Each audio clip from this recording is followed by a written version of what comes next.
Hi Babeldaob JCB members, I hope you can make it to the meeting on Thursday. I've prepared some policy briefs for you to help you prepare, and rather than just send it as a document, I thought I would walk you through it, and then this video is going on YouTube. There are three things on the agenda. The first is that we've updated the land use guidance maps. Of course, only the states can actually make decisions, but we've added a lot of new biodiversity information to the map, so we are coming to you for your approval. They're actually one thing that we don't have a recommendation on, so it'll be a decision you need to make. One is we've added information on endangered trees. These are mostly very, very small areas, and many of them are already in protected areas. Two is important forest areas. You actually have already seen this map. It's nothing new. It's this map here,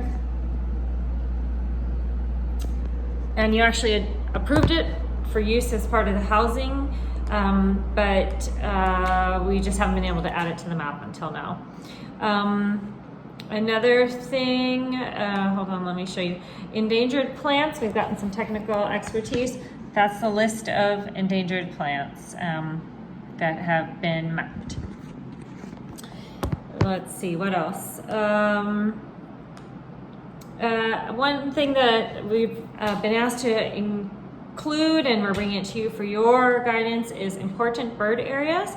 Important bird areas are relatively large sites. These are the important bird areas, and they cover a lot of Babeldaob. The recommendation from our technical partners was that you include them in the low impact areas, but we recognize they're very big, so perhaps we can discuss how you want to approach those. We've added the list of cultural sites, and these are available. Well, there's a link in the document to the list of registered sites. So and the recommendation is to include these to the low impact layer. There's been a lot of feedback on soils, in particular adding swamp forest soils. We don't actually know where the swamp forests are necessarily, but we do know where swamp forest soils are. They're very small, but they are scattered across Babeldaob. They're relatively rare, have high biodiversity areas, are usually wet, and that's difficult to develop. So the recommendation is that you add the swamp forest soils.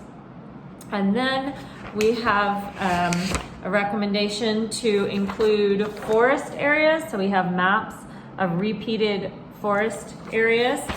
And these would be our recommendations to add them to the high impact layer. So that you have these mapped as areas for forest restoration, intensive forest restoration, or for conversion to some other use, such as an urban use. Right now, these are areas that are leading to a lot of erosion and are risks to biodiversity. Okay, so that's it with policy brief number 1.